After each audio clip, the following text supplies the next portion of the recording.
You got your facial hair trimmed up and the haircut the way you want. You know, Hey, you didn't notice you going out good. I'm looking clean. I'm feeling good. I'm glad to be back with my guys. Hey, and you know what's most important to me today, Gary.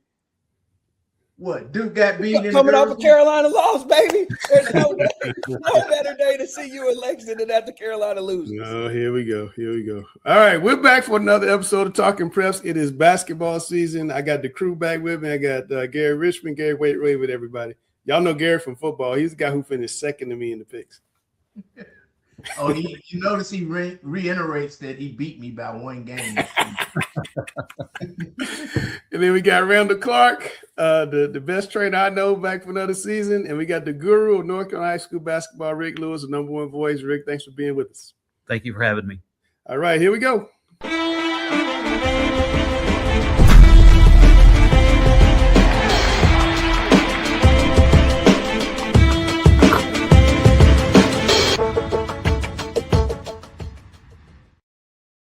Let's start out with a little Sweet 16. Randall, what do you see here? I see North Mecklenburg is where they've been all season long.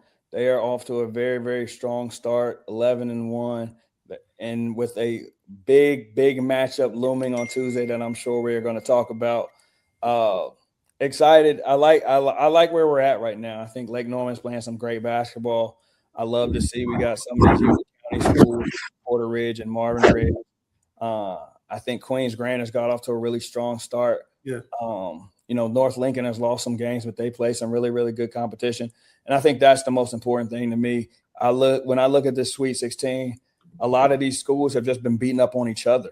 And I think that's really important. And I want to applaud the coaches for going out and playing people, because I think that's really important and to get your team, ready for March.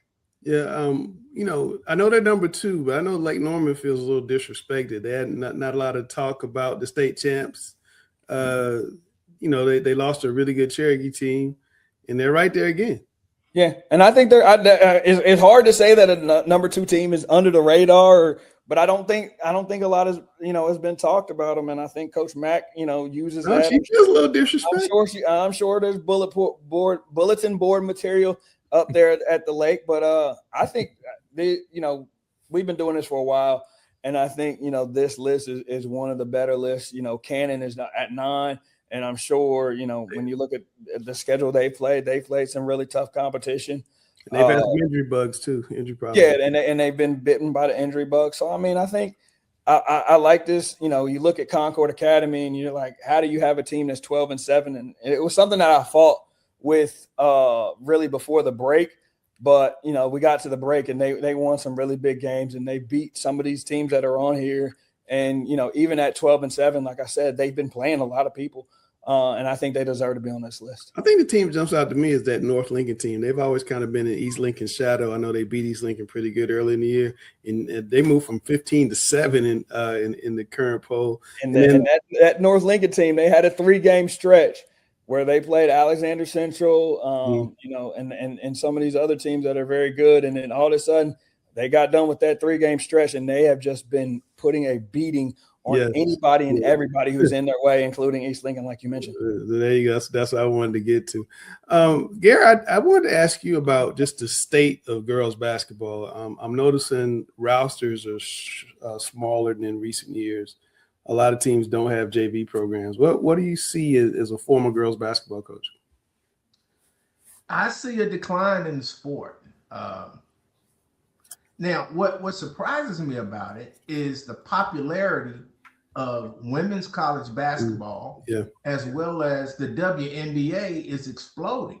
Yes. However, high school is the feeder to college, and I don't see the feeder. I'm like, where are the players coming from? Because we focus mainly on this area, and this is as down a year that I've ever seen as far as the amount of talented teams. Even in the list that you just showed, there were only 4 CMS teams in there.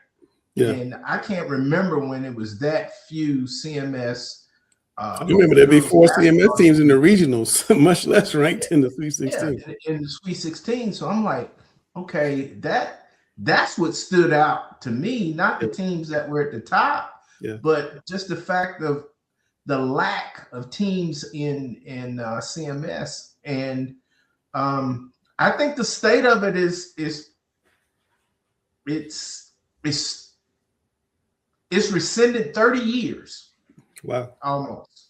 Wow. I've never seen it this bad in 30 years. And I come up with the number 30 because 30 years ago is when I started coaching girls basketball. Rick, and I know you. Go ahead. That's as worse as I've ever seen it in the last 30 years. Rick, Gary says the worst in 30 years. I know you're more of a boys guy, but what are you seeing in the girls game? I do think it's going to take time for the girls to reciprocate back. I think, like he said, like the popularity of the girls game at the college levels is the highest it's ever been, and also the popularity of WNBA. Yeah. I do think you're going to see it filter down in the middle school, and it's going to probably take 5 to 6 years before you see it come to fruition at the high school level. Hey, Randall, but how did the bottom fall out? Because just a couple of years ago, we had really good girls basketball. Unfortunately, I think we are in a win now focus. And I think that a lot of these kids that have been going to all these other schools are now going to specific schools. And I'm not just talking about privates. I mean, you got Queens Grant, who is absolutely loaded. You got Canton, who doesn't have a JV team. And so they're absolutely loaded. North Macon, Miller Creek. So you're very, very top heavy in this area. And you have kids that are going to these, schools to go play basketball. And I think it's changed a little bit because, the talent level is obviously down as well. That has a part to do with it. But I do think that a lot of these kids are all going to the same 4, 5, 6 schools, which is making it a little lopsided as well. Should there be maybe super conferences and get away from conference play? Because you're really taking a lot of teams that are have-nots and having them play halves every week, and all they're doing is losing by 60. And to me, it'd be hard as a parent and a kid to keep coming back. Yeah, and I think that's something that we had to address. And I think the state tried to address it with the 8 team, going to 18 8 classes, eight classes. But I think it just waters it down even more because you kind of move into that everybody gets a participation trophy. That's Gary's turn. Yeah. So that part makes it really, really tough. If you go to super conferences, I think you're just telling everybody that this is the way it's going to be, and it's going to be this way for a while.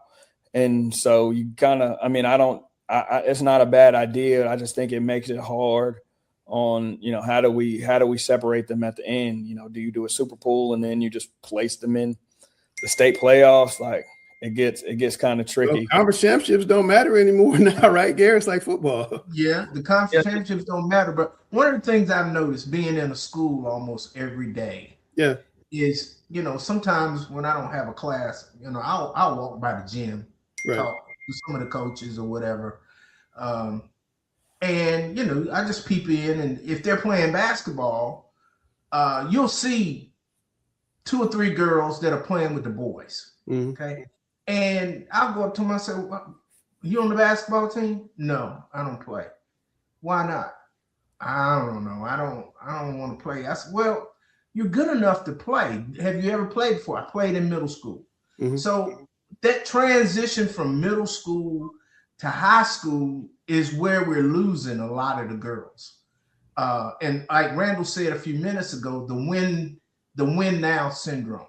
They don't want to go out for a team that they think is going to lose all the time or get blown out all the time. But Gary, that's what I'm saying. Why we need to maybe have super conferences, because you have, and I don't want to name school, a school, but you got school X, and going into Tuesday night, they're going to lose by 70, and they know it, and the mamas know it. Yeah. So why not give them a chance to play like teams and let the powerhouses play like teams and do it that way?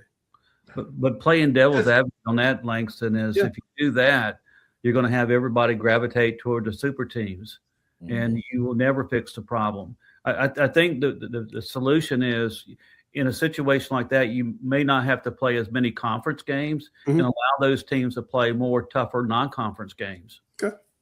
Well, I just think something needs to be solution, because of the state we're in right now, Yeah. And I know you would have to go through the state to get permission to do this, but if you know the kids are not competitive enough to play a varsity schedule, quit trying to force it and let them play a JV schedule and build up, you know, some confidence, some skill.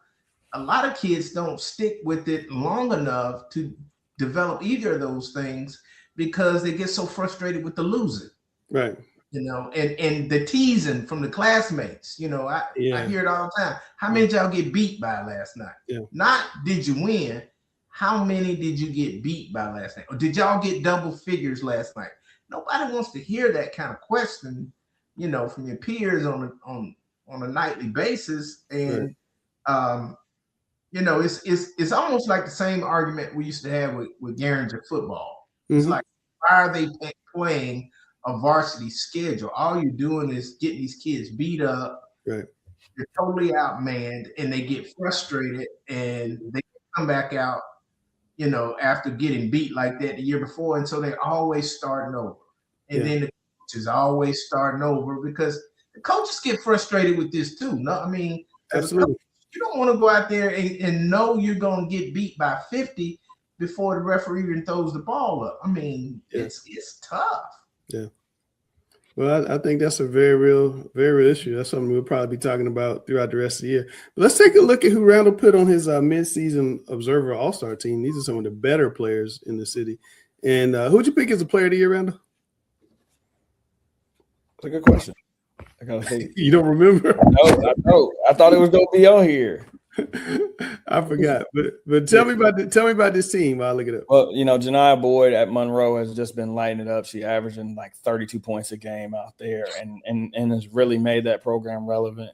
Now that she's back at her home school, Ashana Holland is a name that we've had on this list for a few years now.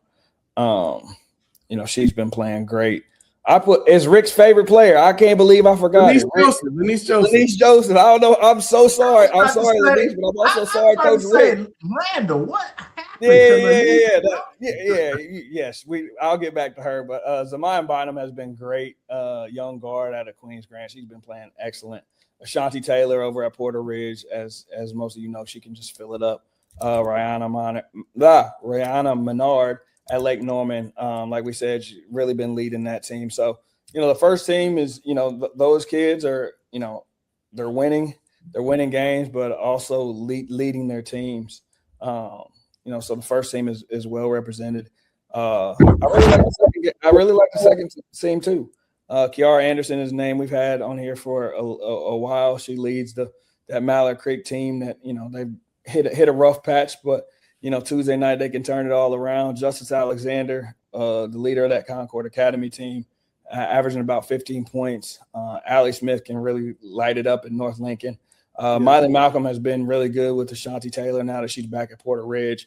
And everyone's favorite lefty, Miss Kelsey Ryan, lighting it up. My favorite lefty. That's that everybody's that is definitely your favorite lefty.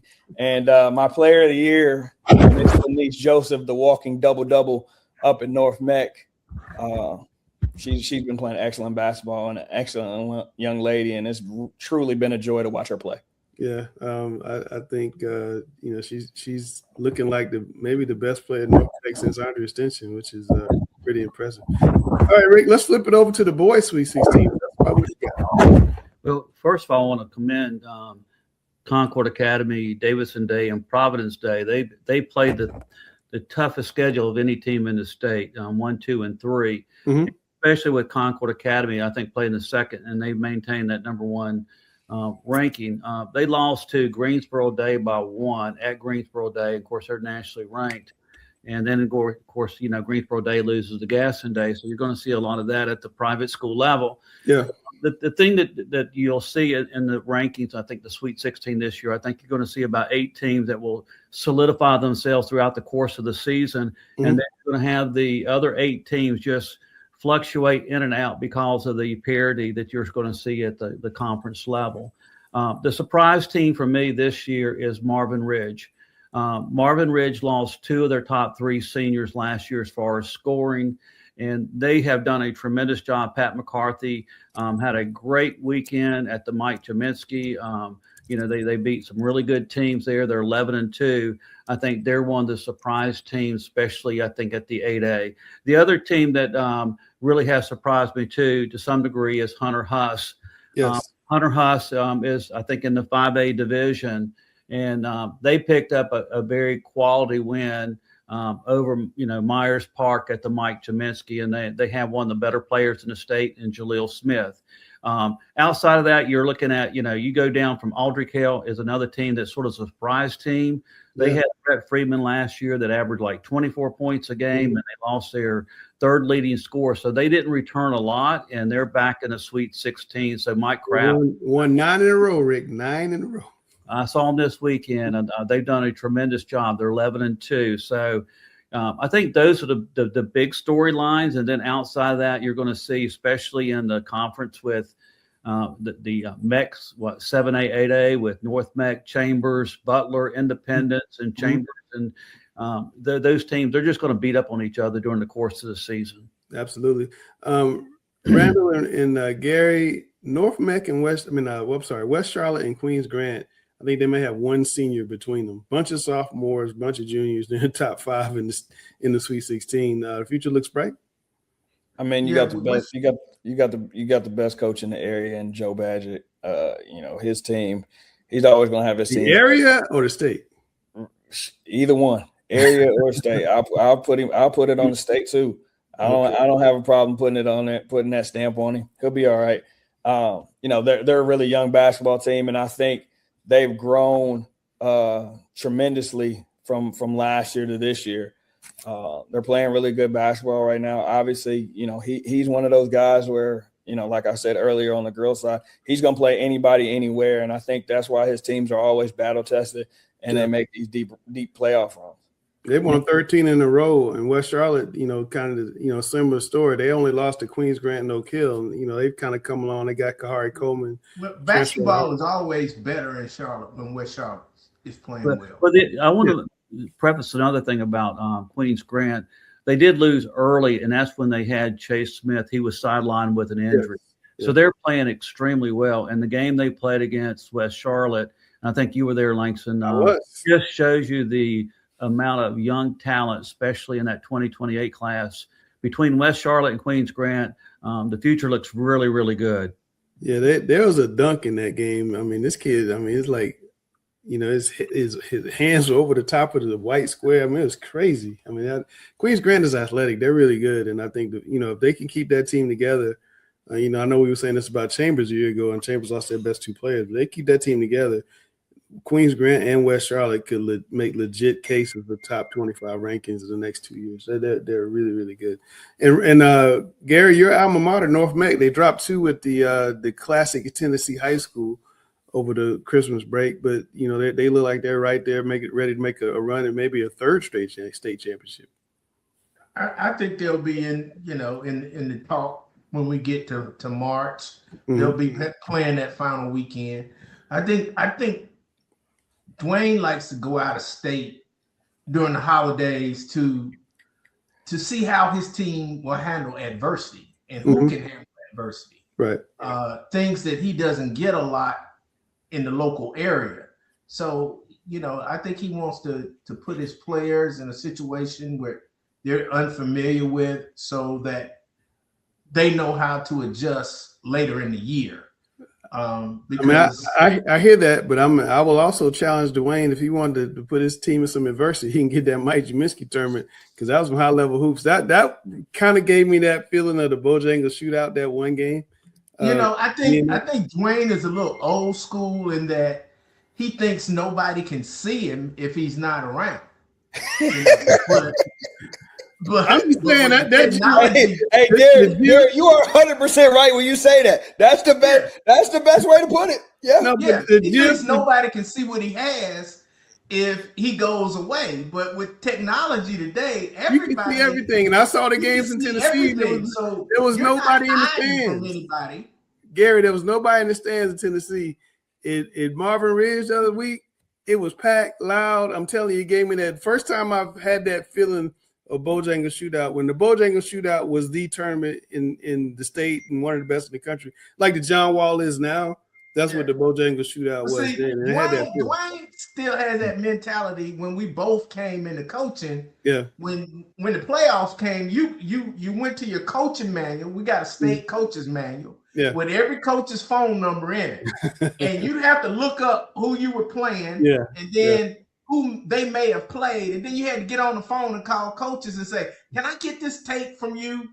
Can I borrow this tape right here? And see, it doesn't work that way anymore, Dwayne. No. Hey, Gary. You just log in the computer and the game see everything. A lot of times it's HD now too. Y'all better leave D. Lou alone. Wayne's my guy, man. I'm just being honest. Start texting saying you need to be on the show this week. Hey, Gary, we could have given a lot of adversity playing Queens Grant. Yes. And I guarantee you that would have been one of the games of the year in the Charlotte area. Not one of the. That'd have been the game of the year. Absolutely. And here's the other thing, Rick. If you play these local tournaments, you don't have to pay for hotel and travel. Well, I was going to make that argument. And here's the thing with a lot of these parents with the affordability and the economy and stuff, here's the thing, like I'm going to make a family go spend 4 nights away during the holidays. That's probably going to cost that family probably close to $1,000 in hotel accommodation. And where are you staying is the question. I don't want to go to Tennessee, but no offense. Versus sleeping in my own bed, and just, enjoying that, having a home cooked meal. And I think the kids would too. And I think the other thing too that's missing from it, and I think this is a thing that could really help basketball at the local level. The fans want to see the best matchups. Yes. If you really want to generate interest, play locally and create the interest in the fans where they go, man, North Meck versus Queens Grant one night, or Queens Grant versus Myers Park, or Myers Park versus North Meck the next night. Or Myers Park or North Meck versus Providence Day. And Rick, you talking about those kids would get playing in front of a packed house is something they'll remember for the rest of their lives. That's correct. And Rick, you're talking about the economics of it. From my point of view as a coach, one of the things I hated more than anything is fundraising. I hate it, and I'm sure that's what they do. They do some fundraising and get people to donate. Mm-hmm. Or they go out and sell something. I don't know what they sell nowadays, but they're selling, these discount cards or things like that. All of that to raise money for a trip. When, if you stay local, it's enough tournaments in a 30-mile radius that you're going to get some competition. And that's what you want. And here's the other thing, Gary. It's competition. And here's the other thing. No one does a better job of covering sports in the state of North Carolina than Langston Wirtz and the Charlotte Observer. The amount of coverage that the Observer and Langston Wirtz gives the kids in this area is second to none. And that publicity is something that means more than anything you can think of. It's priceless. Yeah, well, I appreciate that, Rick, but I'd love to see all the Charlotte teams stay home. It'd be kind of cool if we could have like y'all know my dream is to have a city championship. Even if you had something like that over Christmas, that could be. Well, we're working on that, Langston. I mean, you imagine like the kids getting the big city championship trophy and jackets, rings, that could be, that'd be a pretty special experience. Well, we did that to some degree on the JV level. Yeah. This past season. The past week at the Mike Jaminski. Our goal is for next year is to make it a 4-day event and get top 16 JV teams in the area and have like a city championship, and also get the top 16 teams from the Charlotte metro area and do the same thing. And I think that would create more interest than anything else we could do. I don't disagree. Well, Rick, since you're talking, tell me what's the state of boys basketball today? We talked about girls. What are you seeing when you look around and you see boys? I have some thoughts, but I want to hear yours. Well, it sort of goes back to what we're talking about. I think the one thing that's missing from the equation is, the high major prospects. And you just look at Chambers, and they lost Taurus Bowie and Marcus Clark. They transferred out of state, and then also the number one player in the state of North Carolina, and also the country, CJ Rosser, transferred to Southeast Prep. So I think that's our biggest problem that we're facing today is so many of the high profile kids transferring out of state. So it does affect the excitement of fans going to go see the high level kids.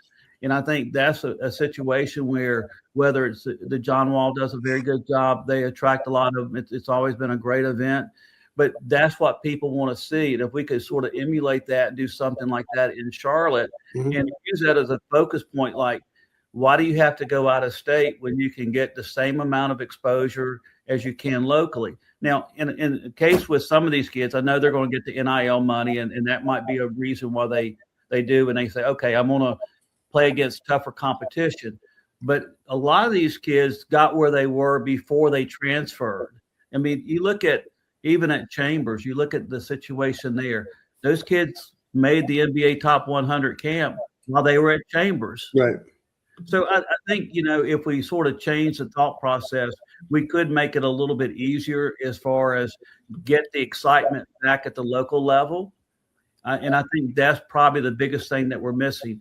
And I think, if you look at the new conference that, I can't remember the name of it, that North Mecca's in, you're going to probably have a lot of excitement this year, because there's going to be 4 or 5 teams that are going to be competing. Mech, West Charlotte, Independence, Butler, Chambers. Those are all going to be excellent games. And I think you're going to see a lot of excitement around all those games locally. Yeah, I think this is a unique opportunity, though, Gary, because we don't have the big star. That opens up the door for new people to kind of come in wrestling. Yeah, but something that Rick said just caught my attention when he mentioned NIL. Right. How many of these kids that are getting NIL once they leave high school, football or basketball, okay, are kicking some of that NIL back to their high school? And y'all know who I'm thinking about, but I'm not going to. I think I know who you're thinking about, but I know of 2 that do that in the private school side. I don't know of anybody on the public school side is doing it. Yeah, because we were talking about affordability. Yeah. Well, if you have some past graduates that are now, thousandaires. Yeah, bringing in the bag, are they kicking some of that out? And see, they can write that off as a tax donation. Yeah, they could. But it's an interesting. NIL is definitely an interesting thing. It's hard to, somebody says you can make $60,000-$70,000 by coming to a high school. It's kind of hard to turn that down. It is. Let's look at the players, the midseason all-observer team. And I do know that Rick picked Jaleel Smith as player of the year on this one. But go ahead, Rick. Well, the one thing I did when I accumulated this list, I looked at the stats, just not scoring, but I basically did a accumulation of scoring, rebounds, assists, steals, and also shot blocks, and sort of put it together and came up with a list. And one thing that was really unique about it, there was 3 players that had over a 40-plus average, and that was Jaleel Smith, the kid from East Lincoln, Jackson, and the other kid was Travion Williams at Hickory Ridge. But the other thing that I put into the equation, as far as there was a lot of kids that I had to wean down from that, but also these players had the best stats, but they're doing it on a team that's very successful, and they're winning, and they're doing it against high-level competition at the high school level. Randall, I'm looking at this list, and I just see a lot of new faces. We were talking about, Charlotte not having the star power, and I was just saying, trying to prompt Gary, he went a different direction. There's opportunity for new guys to step up this year, and you look at this list, I think only Chase Smith may have been on the all-observer team last year. It is. I mean, the big thing is, we mentioned earlier, is this 2028 class is very special, and it's been a while since we had a class like this, and it's really important if this class stays in Charlotte. Jaleel Smith is an amazing athlete, but also a really good basketball player. Kahari Coleman is a crazy athlete, but also a really good basketball player, and the same with Chase Smith. Obviously, Ashton and Cam have shown what they can do the last couple of years, leading their teams into deep playoff runs. But it's good. It is refreshing on the boys' side to see new faces.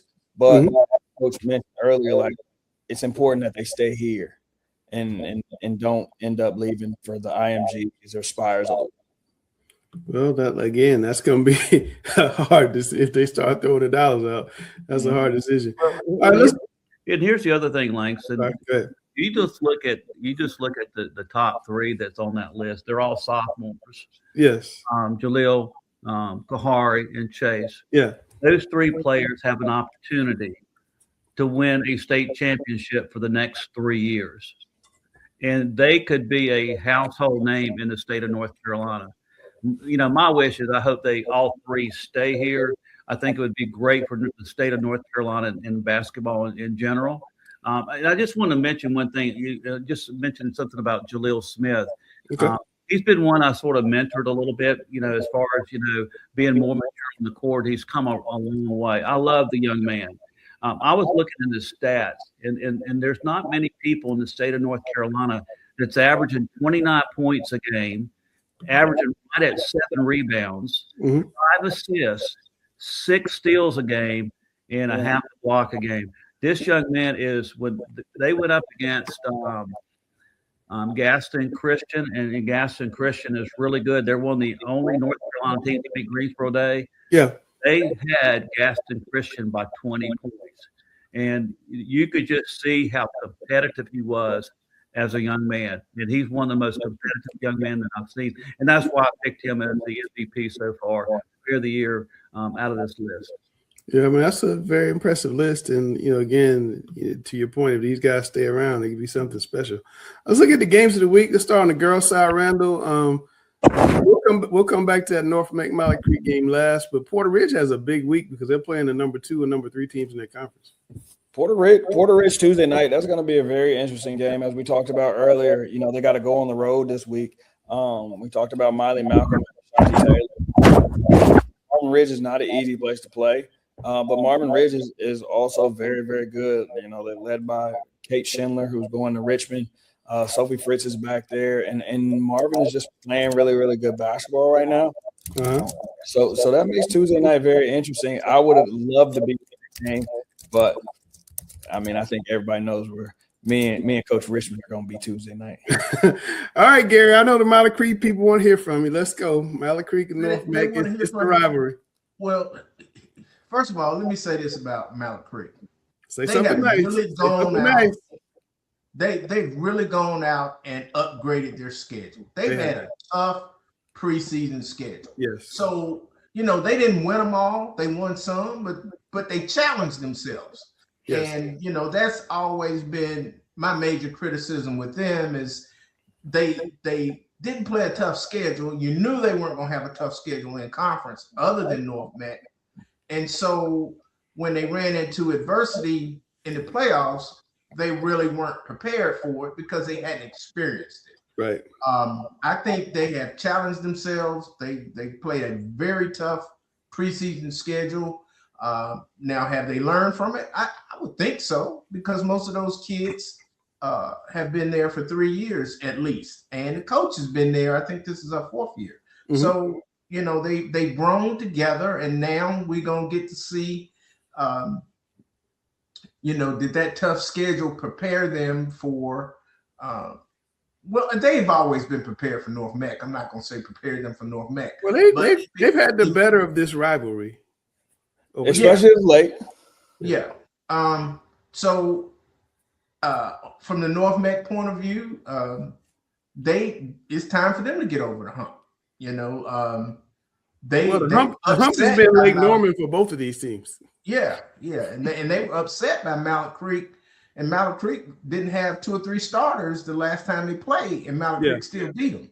Yeah. So it's going to determine right now, I would think, who's the best team in Charlotte, even though I think Queens Grant and South Meck would have a lot to say about that as well. Okay. Gary, Randall, what do you think about this game? And is there a danger of trying to make too much of this early in the season? It's not a danger of making too much of it, but I think Mallard Creek has to be very, very careful. You're at home. You haven't been playing your best basketball of late, but this is a new season, and I think that's the most important part of how you address it. You know, we what we did in 2025 is behind us.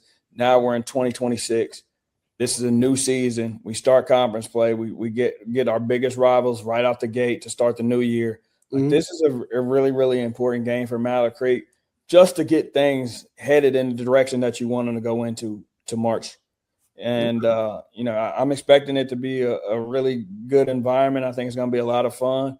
I want to see how they guard Lanice, and I think it's going to be a really good matchup.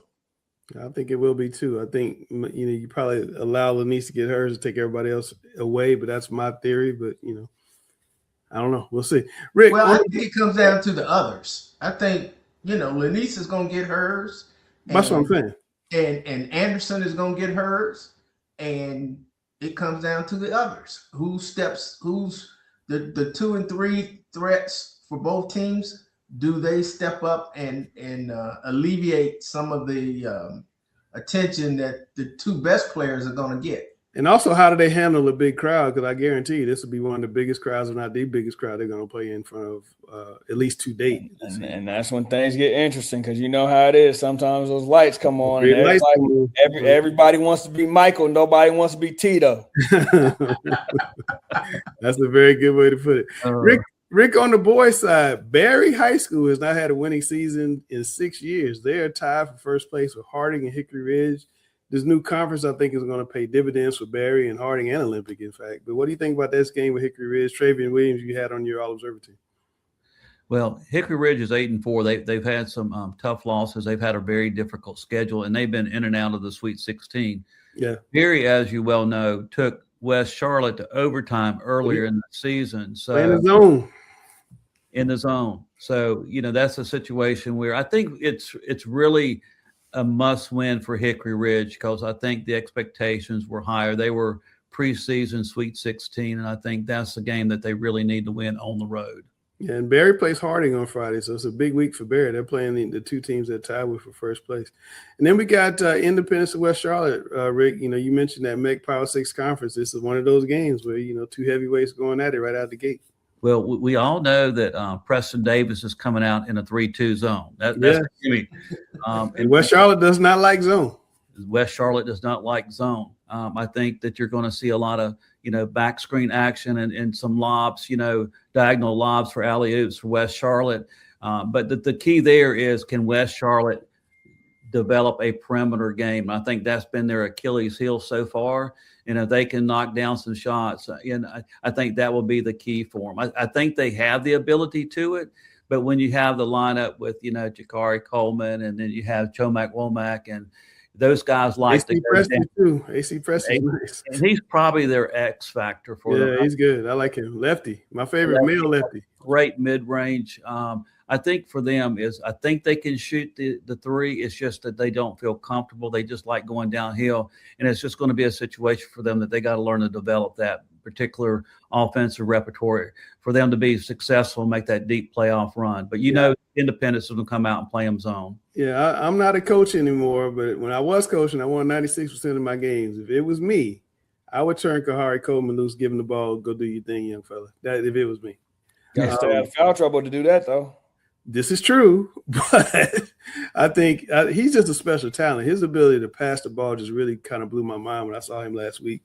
And he shoots better than I thought as well. And I just think if he was making the decisions, I think they could improve their team a little bit. What do you think, Gary? How big is this kid? 6'4". 6'4". And he's thick too. He's not skinny. I mean, he's a good sized kid. He's 6'4" and he's super athletic. He's probably 200 pounds. He has all the tools. He's one of those guys that you say, if you had to make a crystal ball prediction, that you could see this guy play in the league, many years down the road. Yeah, no, he's got the potential. And like I said, I think that I kind of got the feeling he's almost, and I won't say he's holding back, but it's like, they got the reins on him a little bit. And I would like to see him just kind of turn him loose. I remember when Jeff McGinnis got to West Charlotte, and it was kind of the same way. They, at the beginning of the season, they kind of held him back. And then they gave him the ball, and they took off and won a state championship. With this guy, and Jeff was a 6'4" point guard, just driving them to the state championship. He's a future 5-star prospect nationally. Absolutely. All right, West Meck at Huff on Tuesday. That's a girls' game, I think. So that's my bad. But that's a boys' game that you had on there. You was talking about the two young coaches. Chris Fuel has West Mac at Oh, I 7, didn't have it on there. Okay, I'm sorry. and it's completely turned that program around. He was, West Mac was 0-25 last year, and they haven't had a winning program, I think, since 2009. Yeah. Coach Yule's done a phenomenal job, and he's also really challenged him. He's actually played a pretty tough non-conference schedule, and of course you have Bo May is the coach over at Huff, and they're at 7-3.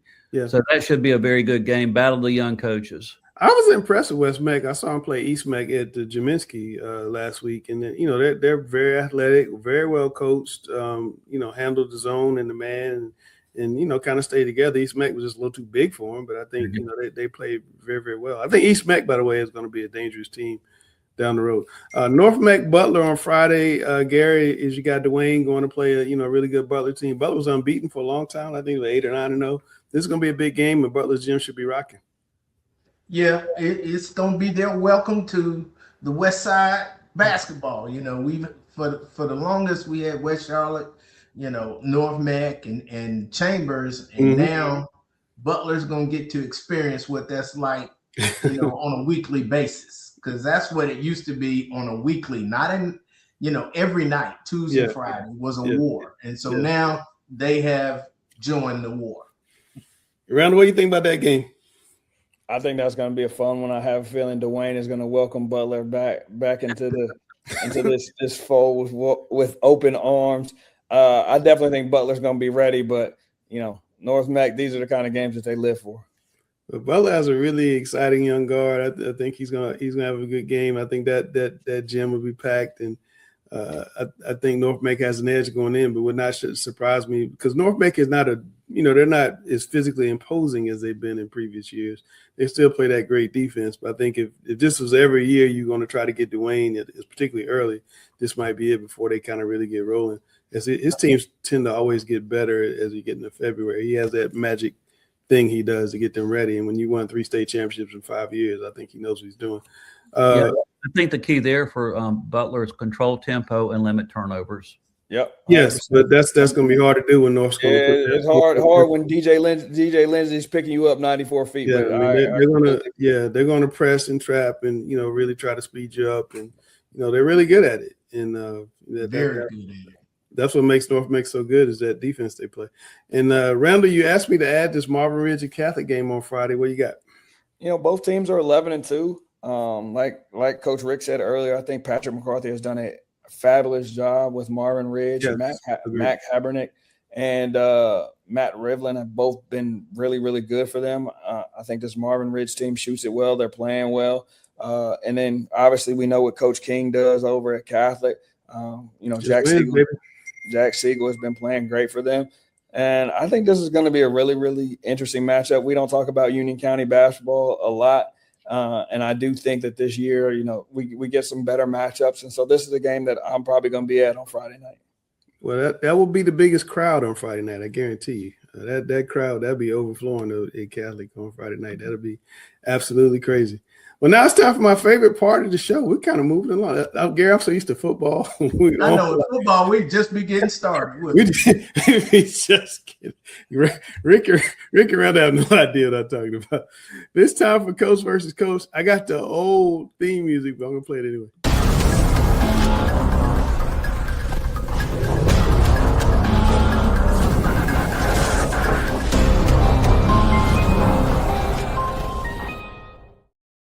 All right, first question. Should CMS or the state association, Gary, allow non-competitive girls basketball teams that don't have JV programs to play varsity games before JV? And just so fans at home understand, what we're saying is the girls varsity game would be the first game at 4:30, followed by the boys JV at 6. Followed by the varsity boys at 7:30 versus playing that girls game at 6 o'clock. But go ahead, Gary. Yes. Yeah, I'm saying it from a fan standpoint. I know that, varsity games have to have 3 officials. And so that may be the hang up of, making those 3 officials wait for the JV game and then go back and do the boys varsity game. or being able to get 3 officials for 4:30 game. But if you've ever sat through a girls varsity game where the score is like 75 to 4 or to 5, I mean, it just wears you down. I've gone to enough of them that it exhausted me so much watching that type of girls game that I didn't feel like watching the boys game. Mm-hmm. And I don't think it's fair to the fans that, you know, that want to get there and see some competition. You know, that's all people want to see is competition. They don't want to sit through a blowout waiting on a boys game. But a lot of times, you know, especially if it's a big boys game, they're going to get there early so they can get a seat. Mm-hmm. And then to watch, you know, and I know it's still a running clock with the girls, but it's just hard to watch that. And it's, you know what? It's also embarrassing to the girls when they're in a full gym and they can't do anything about how bad they're getting beat. Mm-hmm. And so I just think for the fan, they should leave it up to the school to decide, is the girls' game going to be at 4:30 or is it going to be at 6? Okay. Richard? I like the idea of having the JV boys game before the varsity, but I think Gary hit on a big point. On the JV, you only require 2 officials. And for varsity, you have 3. So you may get into a dilemma there. You would have 1 official that would have to sit out, and I'm not sure whether that's going to be feasible or not. Okay. Randall? I agree with both of them. It makes sense, but from a official standpoint, going from 3 to 2 back to 3, that gets a little bit tricky. But if you could work your way around that, I think it could be good. If it's going to be 80 to 4, does it matter if there's 2 or 3 officials? I don't mean that. That's very true. Like if we just go 3 officials for the varsity boys game, I don't think that would be an issue. Okay. Well, Randall, since you're on screen, question number 2: should CMS allow these non-competitive girls basketball teams to play a JV-only schedule? I think it would benefit them greatly. Like Coach said earlier, it's just really tough when you walk into a gym and you got all these people there and you're losing 80 to 5. It doesn't keep retention in the sport. It doesn't make girls eager to play. And we already have an issue with getting girls to play basketball. Mm-hmm. So if we can get coaches that are enthusiastic and want to teach and develop these kids, it'd be great for the programs. But also if we can give them schedules where they can actually have a chance to compete and get better, I think that's huge too. Richard? 100%. I think something has to be done to alleviate the gap between the haves and have-nots. And I think we had talked about it earlier. If you look at the collegiate game, it's at its peak. The WNBA is at its peak. I think it's going to take 4, 5, 6 years for it to filter down. And we see some level of competition get better at the varsity level. But if I'm a young female player and I have a chance to play on a JV schedule, but it's a competitive game and it's fun, I think it's going to encourage more young ladies to come out and play. Gary? Yeah, I think that would be the best thing to keep kids involved in the sport. Like I said, I'm at a school now where the turnover on the team is so great, and it's not the coach. It's the fact that, you know, you got 9th graders who come out there and, you know, they may have had some success in middle school and they run up against one of these super talented teams and they get beat by 70, 80 points. And after a season of that, they just give up. And so the school is constantly starting over every season. And that's not how you grow a program. And it's hard on the coaches. I think that would be the best way to save girls basketball, because right now it's dying. Girls basketball in this area is dying. Okay, well, Gary, since you're on the screen, we'll come back to you with this last question. With 8 classes now, what's the best way for the state association to put on regional state championships? In the past 2 years, they've been 1 week in one site. This year, they're talking about putting them in 2 different sites. Well, I just think Greensboro is centrally located. So yes. I just think you bring the finals to since you got 8 classes now. I just think you play the finals in Greensboro, and you put regionals in in the west or the east again, like we used to, instead of trying to put the regions and the finals in one site. I think you just put the finals in Greensboro, since it's centrally located, and then the regional championships in each side of the state. One in So the like west, 4 girls at UNCG and 4 boys at Reynolds. I'm not Reynolds, but at LR. Lawrence Joe. Yeah, something like that. Okay, all right, Rick. I would agree. It's I would like to have a super weekend. We have basically everybody playing for a state championship, whether it's 2, 3, 4 days. But as far as the regional sites, I think you need, it used to be like the West Regionals were at Lenore-Rhine. Yeah. So I like that format quite a bit. So whether it's LR or Lawrence Joel Coliseum in Winston-Salem, I think that, just to have a location that the teams can, focus to and have a dream. Hey, it's the road to, Hickory or the road to Winston-Salem. I think that creates a lot of interest for the fans and the teams. Randall. I like the idea. I think it was fun back when we had the regionals at Lenore-Rhine and going up to Hickory and watching some of those really, really good games in that old school field gym. It being filled up, and then I think you take the state championships and you play them in Greensboro, and I don't know if you split them up. You do 4 classes on Friday for state championship and 4 on Saturday. I don't know how that really works. I leave that up to guys like Coach Rick.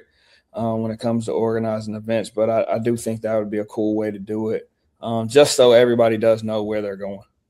Yeah, I will remind you guys, when they used to have the regionals at Lenore-Rhine, a lot of times they had overcrowding issues. A lot of times they had overcrowding issues, but when they were at Lawrence Joel, it did go off pretty smoothly. I don't know what the situation is with getting gyms and costs and all that stuff, but I think I love the idea of West and East regionals. You might need 2 sites, at least in the West, for those, but definitely state championships. I would love to see it at Joel and UNC Greensboro. I think those are 2 best places to have it. In fact, I don't know why you just couldn't keep it in one week and have the boys at Lawrence Joel and the girls at UNC Greensboro, which is basically essentially what they were doing the past 2 years, with a format that I really did like, because everybody knew where they were going, and it was just easy to get to because of the center of the state. But we'll see what happens. They hadn't announced the formal plan yet, but it should be interesting. I cannot believe we're like 50 minutes in, Gary, and we're done. This is great. What happens when we don't? This is what happens when we don't have Mr. Alex Bass. Oh man, it's crazy. All right, Randall, final thoughts. I think. Oh, wait! I did forget something. Rick's got a big tournament on Saturday. My bad, Rick. Ambassador Classic. I love that final game there, Ambassador Christian East Meck, because I think East Meck's a really good team, and Ambassador is looking like a really good team as well. Well, Ambassadors played a killer schedule, and East Meck, they picked up Jason Buzzard, and they were on a win streak. They did lose the other night, but Jason couldn't. He didn't play. Yeah. He didn't play. So that particular game, I think, is going to be really, really good. And of course, we have West Charlotte as well. Anytime you have West Charlotte, they're going to bring fans and they're going to bring excitement to the gym. Yeah, they're just one of the more entertaining teams to watch, bar none. So Jacoby Davis doing a good job. They're a very young team and very excited. Their guard play is really good at high level. They got three wings, about 6'4", and all of them can dribble, pass, and shoot. It's really impressive. Yeah. One thing I did want to mention, before we close, and we talked about, one of the things at the very beginning, of the very first question was about the state of basketball in Charlotte. Yeah. Okay. But I also, I made some notes and just wanted to just give you an idea. While a lot of people may think it's a little bit down, at the same time, there's a lot of teams from the Charlotte area that have a chance to win a state championship. And I'm going to start off with the private school sector first. Okay. Providence Day has been in our, top 10 in the Sweet 16. They play the second toughest schedule in the state. They have a legitimate chance to win the state 4A. Their main competition is going to be for Forsyth Country Day. And then, of course, my sleeper teams are going to be Carmel, who another team that's played a very demanding schedule. He's harding about 40 on Saturday. and they won big. They're on a roll, but they're starting to gel together and play. But you look at them, and Charlotte Christian's another team that's sort of a surprise team at the private school. But I'm looking at Providence Day as a legitimate chance to play for the state 4A. Now in the 3A, this is probably one of the toughest rounds to go. You're going to have Concord Academy, you're going to have Davison Day, you're going to have Greensboro Day, and Gaston Christian. Yeah. So out of that, you got two teams from Charlotte, Gaston Day and Concord Academy, that have, and also Davison Day, three teams that have a legitimate chance of winning the state championship. Now, you look at Davison Day's record; it is not very attractive, but again, they've played the toughest schedule in the state, so they've taken a lot of losses early. But they got three guys that are 6'10". They got a bunch of 7-foot dudes, a bunch of giraffes walking in the gym. So, and I'm looking down the list. You look at the 8A. Yeah. And let's look at the 8A, for example. You got West Charlotte, Audrey Kell, Chambers, Myers Park. Now, Myers Park is, their record is not is showing what they can be, but they play some very tough teams, and they got a first-year coach in Dory Hines. They're starting to get it gel together. They had a big win at Independence on the road. Now, they did lose to West Charlotte in overtime, which was a classic game. But you got four teams from the Charlotte area in the 8A that can play for a state championship. That I'm talking about legitimate can win the state 8A. And then in the 7A, you have North Meck, Marvin Ridge, Mooresville, Butler, and Indy, and Hickory Ridge. And I would think, between North Meck, would be the favorite. But there's another opportunity for a team from the Charlotte to win a state championship. In the 6A, you got Charlotte Catholic. And then in the 5A, you have Hunter Huss, East Lincoln, North Lincoln. We haven't spoke much about J.M. Robinson. They've only lost one game. They beat Mooresville and lost to Mooresville. So they're legitimate at the 5A. And you have Carson. And then the team that's going to be, I think they could win the 8A, 7A, or 6A. And that's Queens Grant, who's just going to win the 2A hands down. But they got the best coach in the state, according to somebody on this show. Well, and they do. They got, and he's really just, and I got to say this about Joe. He's been coaching 20 plus years. Yeah. The man has never received a technical foul. Get that. Yeah, in 20 years of coaching, he's never received a technical foul. That is unheard of in today's climate and culture. Yeah. And he has a powerhouse. And I think like you said earlier, if he can keep that group together, they will be a national level team next year and the year after. Absolutely. All right. Now, Randall, final thoughts. I will tell you, Coach Rick kind of hit it on the head. My final thought tonight is this one's for the coaches. I just want to commend a lot of the Charlotte area coaches for going out and playing people. I think the schedules this year have been amazing. I know that, we got to see some matchups that we don't typically see. And I think a lot of people wanted to see how good their teams were. They wanted to get their teams prepared and ready for this run in March. And I think with a lot of the matchups that we've seen so far this season, we've gotten that. And it doesn't always happen. Sometimes people don't want to schedule opponents. Sometimes people don't want other people to see them. But I think that when you look at the schedule of a lot of these coaches, both boys and girls, I think these coaches did a tremendous job of scheduling games where their teams, really had to challenge themselves. And so I just want to say kudos to them. All right. Well, we're about to hit the teeth of the season, the rivalries, the conference play, the conference tournaments. Then we get to the state playoffs. We'll be here for all of it. We'll have Mr. Football finalists in a couple of weeks. That should be interesting to see where in Mr. Basketball and Ms. Basketball. That should be interesting in a couple of weeks to see where we are. We got to add a new co-host next week. Cam will be back with some interviews. We may have another special treat coming up, and we'll get more players and coaches in the show as we go on. But that is Randall Clark, the best trainer I know. That is Rick Lewis, the number one voice of high school basketball, as you guys have heard. And that is Gary Richmond, my frat brother, my football co-host. I see Gary like 20 times a week, it seems like. Yeah. And he stopped liking the Cowboys. That made us even closer after that. All right, so I'm Langston, and we are done talking preps.